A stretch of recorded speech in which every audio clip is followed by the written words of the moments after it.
Hello दोस्तों, मेरा नाम राहुल वर्मा है और मैं एक प्रैक्टिसिंग एडवोकेट हूँ। इस यूट्यूब चैनल के माध्यम से जो हमारे जो संविधान के जो बहुत सारे आयाम हैं, उस संविधान की जो सोल है, उसके बारे में आपके सामने मैं अपनी बात रखना चाहता हूँ। और अलग अलग टाइम पर मैं अलग अलग वीडियोस लेकर आऊँगा जिसमें कॉन्स्टिट्यूशन को डिस्कस किया जाएगा।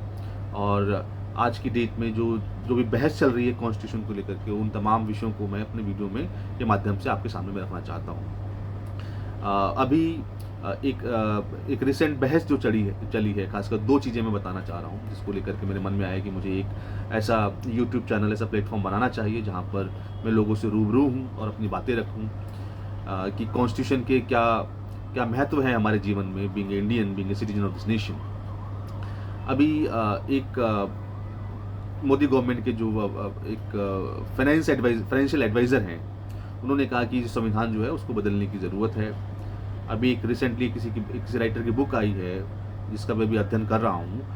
उन्होंने कहा कि कॉन्स्टिट्यूशन को बदलना चाहिए क्योंकि ये इंडियन जो कॉन्स्टिट्यूशन है आज की डेट में है, वो कॉलोनियल माइंडसेट का कॉन्स्टिट्यूशन है, वो कॉलोनियल एरा को रिप्रेजेंट करता है। तो ये जो दो चीज़ें मुख्य हैं, इसको लेकर के अभी बहुत सारे रिसेंटली इंसिडेंट हुए हैं जिसमें बहस छिड़ी है। चाहे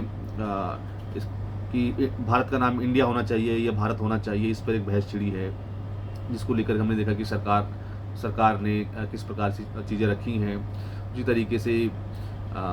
वन नेशन वन इलेक्शन,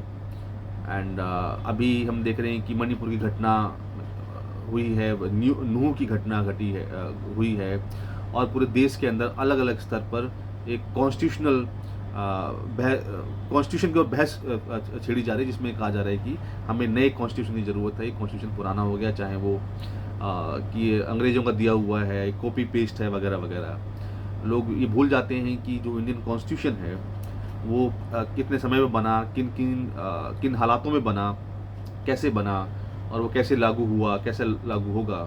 तो मुझे लगता है कि एक कॉन्स्टिट्यूशन पे बहस जो है,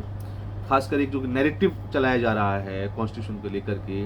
कि एक कॉलोनियल माइंडसेट का कॉन्स्टिट्यूशन है और एक नया कॉन्स्टिट्यूशन बनना चाहिए। मुझे लगता है कि being a citizen of this nation, every citizen should participate in this discussion कि इसकी ज़रूरत है या नहीं है। मुझे व्यक्तिगत तौर पर लगता है कि अभी इसकी कोई ज़रूरत नहीं है, लेकिन क्योंकि हम ये देखते हैं कि जब डॉक्टर बाबा साहब भीमराव अम्बेडकर ने जब कॉन्स्टिट्यूशन हैंड ओवर करते हुए कॉन्स्टिट्यूशन असेंबली में कहा था कि हम एक ऐसे दौर में जा रहे हैं, basically we are transferring in the time of contradiction, जिसमें संविधान की जिम्मेदारी होगी कि वो सभी सिटीजन्स को बराबरी के हक दे। और ये आशा की गई थी कॉन्स्टिट्यूशन असेंबली के द्वारा ये कॉन्स्टिट्यूशन को लिखते समय कि वो फंडामेंटल राइट जो पार्ट 3 के अंदर है हमारे कॉन्स्टिट्यूशन के अंदर, उसको इंश्योर करेंगे। वो इंश्योर कैसे होंगे उसको लेकर के उन्होंने कहा कि जो पार्ट 3 है कॉन्स्टिट्यूशन का, डायरेक्टिव प्रिंसिपल्स पॉलिसी, वो इम्प्लीमेंट की जाएंगी। इसी के तहत जो है हमें लगता है कि वो फंडामेंटल राइट को इंश्योर कर सकते हैं, स्पेसिफिकली आर्टिकल 21। बहुत सारे ऐसे आयाम हैं, बहुत सी ऐसी महत्वपूर्ण चीज़ें हैं कॉन्स्टिट्यूशन के अंदर जिसको मुझे लगता है कि अभी तक जो भी सरकारें आई हैं इस देश के अंदर, इस मुल्क के अंदर, उन्होंने ईमानदारी से लागू नहीं की हैं। इसीलिए हम देखते हैं कि आज भी फंडामेंटल राइट की जो एग्जीक्यूशन है वो हमारे मुल्क में नहीं है। बहुत से समुदायों की, बहुत सारे ऐसे वर्ग की जो आज भी इन फंडामेंटल राइट को लेकर के अपना स्ट्रगल कर रहे हैं। तो वर्तमान में जो बहस है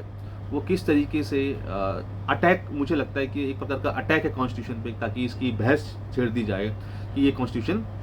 की ज़रूरत नहीं है। चाहे वो कुछ अभी जो एक बहस छिड़ी है उसमें कहा कि भाई ये जो इंडिया नाम है वो slavery, it is symbol of slavery. लेकिन जब हम इसका इतिहास पढ़ते हैं, जो भी वो देखते हैं, तो उससे कोई मतलब नहीं है ब्रिटिश से इंडिया नाम को लेकर के। तो ऐसे बहुत सारे मुद्दे हैं जो मुझे लगता है कि बहुत ज़रूरी हैं कि लोगों के सामने रखे जाएं कि किस तरीके से आज का जो कॉन्स्टिट्यूशन है वो किस तरीके से इम्पोर्टेंट है। Because what I feel, what is my experience, what is my understanding toward the constitution, ये कि पॉलिटिकल डॉक्यूमेंट है जहाँ पर सोशल सिक्योरिटी को, सोशल जो स्ट्रक्चर है हमारा, वो सोशल स्ट्रक्चर को के अंदर जो भी खामियां हैं उसके अंदर ट्रांसफॉर्मेशन हो, ताकि जो लोगों के जो इस मुल्क के अंदर लोग रहते हैं उनके जो फंडामेंटल राइट को एंश्योर किया जा सके। तो मुझे व्यक्तिगत तौर पे लगा कि I should share my experience कि ये जो अननेसेसरी की डिबेट है कॉन्स्टिट्यूशन को लेकर के, मुझे डॉक्टर अम्बेडकर ने बहुत अच्छी बात कही कि कॉन्स्टिट्यूशन को लेकर के कि चाहे कितना भी अच्छा कॉन्स्टिट्यूशन बना हो और यदि उसको लागू करने वाले लोग खराब होंगे तो वो कॉन्स्टिट्यूशन खराब साबित होगा। फर्दर उन्होंने कहा कि कॉन्स्टिट्यूशन कितना भी खराब क्यों ना हो, अगर उसको लागू करने वाले लोग बेहतर हैं तो कॉन्स्टिट्यूशन बेहतर साबित होगा। अभी हमारे पास एक डॉक्यूमेंट है, एक कॉन्स्टिट्यूशन है, एक किताब है जो पूरे मुल्क को चलाती है। सवाल है कि इस किताब के अंदर जो भी इंस्टीट्यूशन है उन इंस्टीट्यूशन ने अब ईमानदारी से पिछले 75 सालों में क्या क्या काम किए ताकि वो फंडामेंटल राइट को इंश्योर कर सकें लोगों के। इस पे बहस छेड़नी चाहिए, लोगों को बात करनी चाहिए कितनी क्या एजुकेशन है, क्या रोजगार की स्थिति क्या है, एजुकेशन की स्थिति क्या है, जो बुनियादी मुद्दे हैं लोगों को जो बेहतर नागरिक बनाने की दिशा में काम कर सकते हैं उसको लेकर के पॉलिटिकल पार्टीज ने जो भी रूल किया इस कंट्री में उन्होंने क्या काम किया है। इस प्रकार की डिबेट होनी चाहिए, लेकिन डिबेट अभी ये हो रही है कि इसका नाम इंडिया होना चाहिए कि भारत होना चाहिए। ये स्लेवरी का सिंबल है, ये कॉलोनियल माइंडसेट का है, ये फलना है, ये ढिमका है, ये बहुत सारी ऐसी बहस चली जिसकी ज़रूरत मुझे लगता है नहीं। अभी डॉक्यूमेंट है, एक कॉन्स्टिट्यूशन है, एक किताब है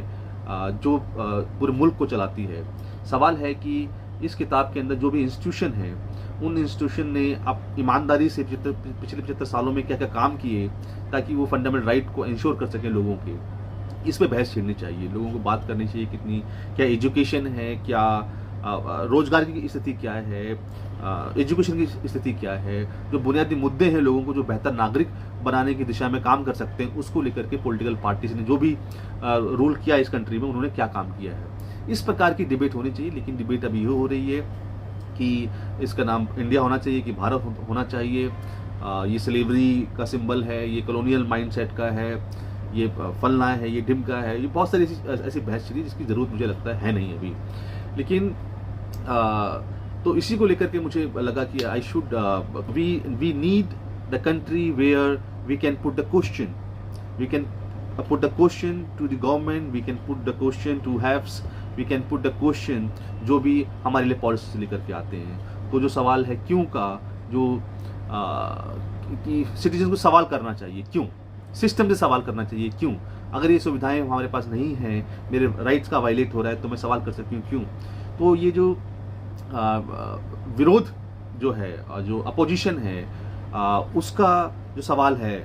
वो विरोध व्यक्तिगत तौर पे भी हो सकता है, सामूहिक तौर पे भी हो सकता है, सामुदायिक तौर पे भी हो सकता है। तो उसकी जो बहस है, बिकॉज डेमोक्रेसी में कहा गया कि डेमोक्रेसी में यदि आप के जो अगेंस्ट में है अगर आप उसकी बात नहीं सुनोगे तो वो डेमोक्रेसी को कोई मायने नहीं है। तो जो हमारी कंट्री की जो डेमोक्रेटिक वैल्यूज़ हैं जो कि संविधान में नहीं रहते हैं वो किस तरीके से फर्टाइल हो, किस तरीके से उसका ज़्यादा विकास हो, उसके लिए ज़रूरी कि हम सवाल करना सीखें। तो ऐसे बहुत सारे सवाल मैं आप लोगों के सामने रखना चाहता हूँ जो मेरे जहन में हैं, और अगर आपके भी जहन में कोई ऐसे सवाल बनते हैं तो I request to all of you kindly come forward to raise question.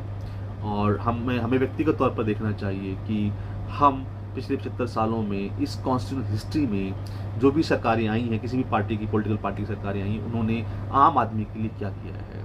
क्योंकि आज भी हमारे मुल्क में हम देख रहे हैं कि महिलाओं के साथ कैसा बर्ताव किया जा रहा है, दलित समुदाय के साथ कैसा व्यवहार किया जा रहा है, माइनॉरिटीज़ के साथ कैसा व्यवहार किया जा रहा है। ये बहुत सारे चिंताजनक विषय हैं, इस पर चर्चा होनी चाहिए कि हमने ऐसा मुल्क नहीं चाहा था कि जहाँ पर इस प्रकार की दर्दनाक अमानवीय घटनाएं घटें। हम चाहते थे कि एक बेहतर समाज का निर्माण हो, एक बेहतर नागरिक का निर्माण हो इस देश के अंदर इस संविधान के माध्यम से। लेकिन मुझे लगता है कि ये एक कलेक्टिव फेल्योर है सिस्टम का, जो भी पॉलिटिकल पार्टीज रही हैं, because I feel that they have lack of political will to implement the constitution with its full spirit,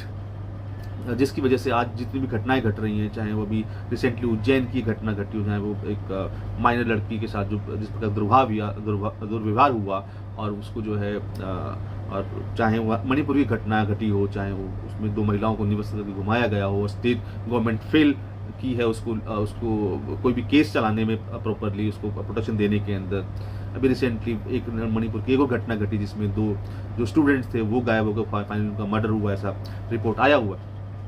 तो अक्रॉस द कंट्री हम देख रहे हैं कि अलग अलग घटनाएं घट रही हैं। उसके लिए कोई एक व्यक्ति जिम्मेदार नहीं है, वो हमारे कलेक्टिव फेल्योर है कि इस सिस्टम को हम बेहतर नहीं बना सके। बिकॉज जो राजनीति है, जिस प्रकार की भी राजनीति इस देश के अंदर आ रही है, उसको लेकर के हमारा क्या विचार है,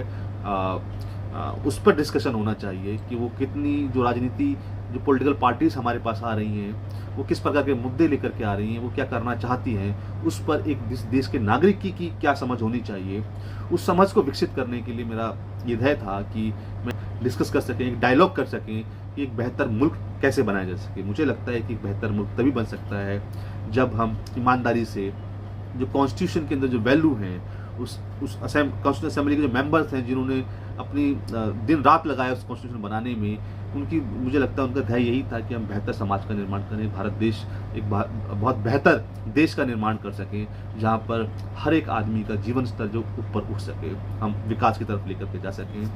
तो विद दिस मैं एक आखिरी में एक बात कहना चाहता हूँ इस वीडियो के माध्यम से कि जस्टिस चंद्रचूड़ जो अभी चीफ जस्टिस ऑफ इंडिया हैं हमारे मुल्क के, उन्होंने किसी एक जजमेंट में कहा कि whenever there is a conflict between the social morality and the constitutional morality, then in that situation, in that case, the constitutional morality shall prevail. So अभी आज की डेट में मुझे लगता है कि मुल्क में कॉन्स्टिट्यूशनल मोरालिटी को प्रिवेल करने की ज़रूरत है, क्योंकि आज का जो कॉन्स्टिट्यूशन है वो एक बेहतर कॉन्स्टिट्यूशन है जो गारंटी देता है इस मुल्क में हर नागरिक को, इवन नॉन सिटीजन को भी, कि वो बेहतर जब भी यहाँ पर रहें तो बेहतर जीवन यापन कर सकें, जिसको आर्टिकल 21 में कहा कि पर्सनल लाइफ एंड लिबर्टी को उसको इंश्योर किया जा सके। उसको इंश्योर करने की सारी ताकतें इस कॉन्स्टिट्यूशन के अंदर हैं। सवाल ये है कि ये जो ताकतें हैं, जो भी रूलिंग पार्टीज आती हैं, वो आम आदमी को, इस देश के मुल्क के आम आदमी को वो ताकतें देना चाहती कि नहीं देना चाहती, इस पर बहस होनी चाहिए। So with this note I would like to conclude here कि in all the situation constitutional morality should prevail in बाकी चीज़ों को लेकर के हम बात करें कि कॉन्स्टिट्यूशनल मोरालिटी हर हालत में प्रिवेल करनी चाहिए। किसी एक व्यक्ति की सोच, किसी एक पॉलिटिकल पार्टी की सोच प्रिवेल नहीं करनी चाहिए जो कि कंट्राडिक्ट करती हो फंडामेंटल राइट्स को, जो कि इंश्योर किए हैं कॉन्स्टिट्यूशन के माध्यम से। With this note I request all of you kindly subscribe my this YouTube channel. Thank you so much.